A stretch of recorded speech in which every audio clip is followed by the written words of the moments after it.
Hello, welcome back sa ating YouTube channel. This is Gabby's Vlog.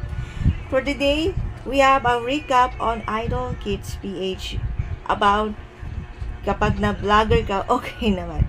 But subscribe pa to our YouTube channel kung sa mag-like, share, comments, views at abutin na 500. Support natin sa ating social media account. Latest vlog ay 358 episode 358.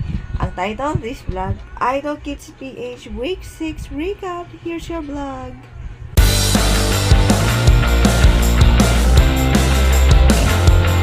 Okay, simulan natin. Panoorin natin ang highlights.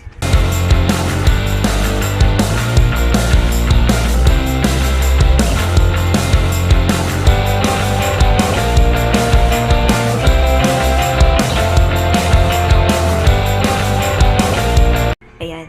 Kahit na nakahiga muna ako sandali because of my problems on parang headache problems. But in our week number 6 of Idol Kids recap muna tayo. We have Saturdays and Sundays recap. For hashtag Proudly Pinoy episode, pasok na with Alex, Ayen, and Alea, while Mix, vlogger, kasi si Mix, nagsumali sa Barangay Cinema. Yan, Barangay Cinema. But unfortunately, eliminate na siya. Adrian and Bren na kumanta ng mga Lola Amor songs. Kaya lang, hindi nakapasok sa next round. Nakakalungkot naman.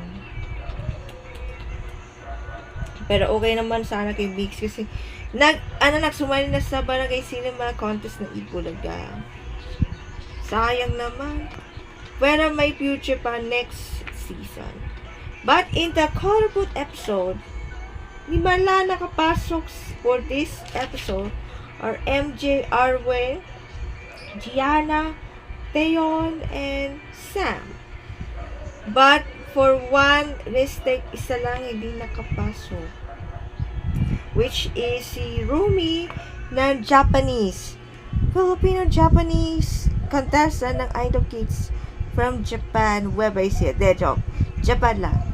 For to sing a song by Sarah Hieronymous, Isa Pang Araw. Kaya lang, hindi maganda kasi yung sa last part, yung ngunit isa pa.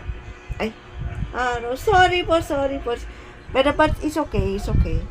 But the judges is 1 yes at 3 no lang siya.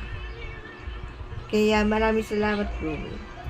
Kung last time may last week may 32, tapos 39, at this week announce po natin ang number of make it to the next round.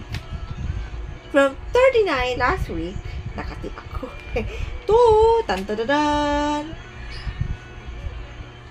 47 na nakapasok.